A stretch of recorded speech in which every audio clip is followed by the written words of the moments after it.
আসসালামু আলাইকুম বন্ধুরা। আমি এখন এই যে মালটা কাটতে আসি। আমরা প্রচণ্ড রোদে কাজ করি, গরমে কাজ করি।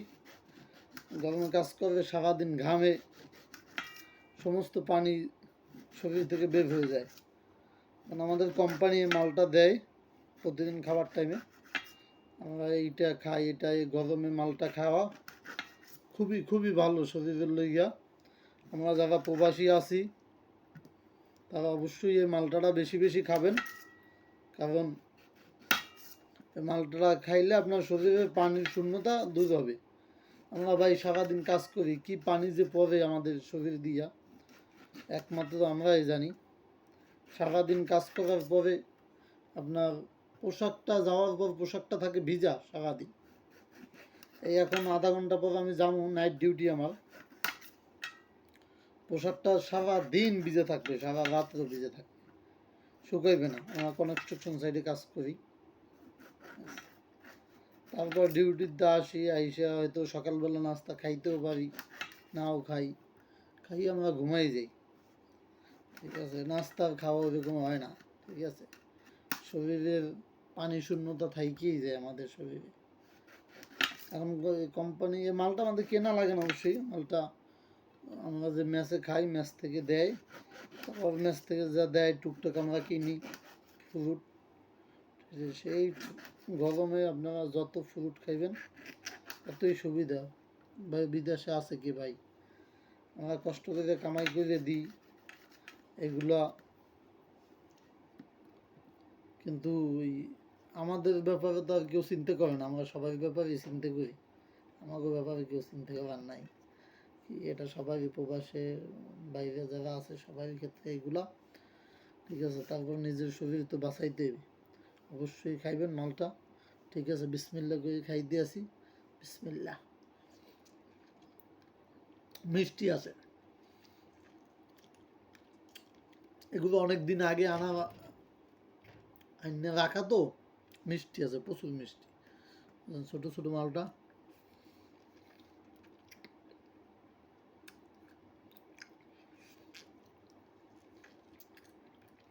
প্রচুর মিষ্টি, প্রচুর মিষ্টি।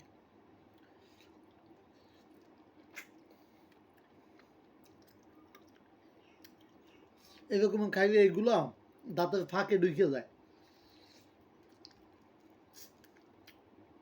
তবে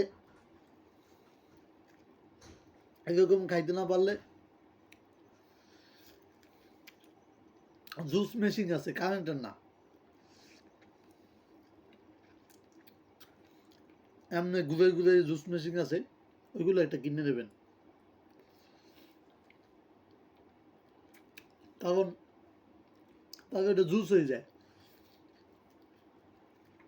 এটা খাইতে পারেন। অনেকের দাঁত নাই, বয়স হয়ে গেছে, মুরব্বী, আমাকে বাপের সমান ধরলা, কিন্তু কি করবো, প্রবাসে পড়ে রয়েছে, শরীর চলে না, কিন্তু ফ্যামিলির দিক চিন্তা করে এই জায়গায় পড়ে রয়েছে। এইসব মুরব্বীকে কই যে আপনারা জুস বানাই খাইবেন। যদি মেশিনও কিনতে আপনাকেও সমস্যা হয়, হিসাব করেন, টাকার হিসাব সবাই করে, 2 টাকা খরচা করতে পারি, কষ্ট হয়ে যায় প্রবাসে বইয়ে। যে কয় টাকা বেতন পাই সব বিদেশে পাঠাই দিই, আমাদের আসলে খরচা করা হয় না।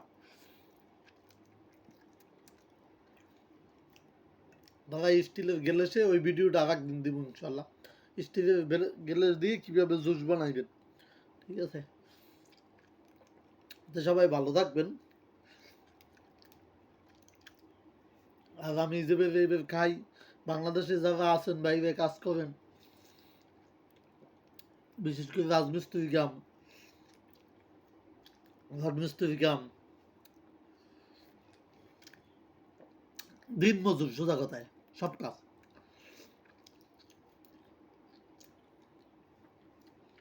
তারও আপনাকে তো বাংলাদেশে তো অনেক দাম, সারাদিন ইনকাম করে আসলে মালটা কিনে খাওয়ার মতো সামর্থ্য বাংলাদেশে কম মানুষই আছে।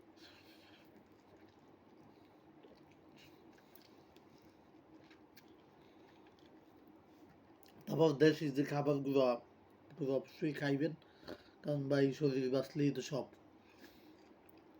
আপনি বাঁচতে থাকলে আর একজনের খাওয়াইতে পারবেন,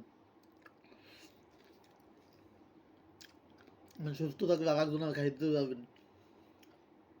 সিগারেট, পান, নেশা এগুলো না খাই একটা ফল খাইবেন ভাই। এটা যে আপনাকেও তাদের অনুরোধ আমার। নেশা যে টাকা খরচা করেন চা নেশায়, যে একটা ফল কিনবেন 1/2 কেজি রয়ে দেবেন, 250 গ্রাম লই দেবেন, খাইবেন, শরীরে কামে দেবে, বুঝছেন ভাই। সিগারেট চা অতে ক্ষতি, এত কষ্ট করিয়া শরীরটাকে খুয়াইবেন এই কষ্টর টাকা দিয়া। রোগ ব্যাধি ভাই আল্লাহর দাম, আল্লাহ দেবে আল্লাহ নেবে, ওটা ব্যাপার না। নিজে সুস্থ থাকার লোকে যা পারেন তাই করবেন। অনেক কথা কইলাম, ভিডিও অনেক লাভ হয়ে গেলে। সবাই ভালো থাকবেন। আসসালামু আলাইকুম।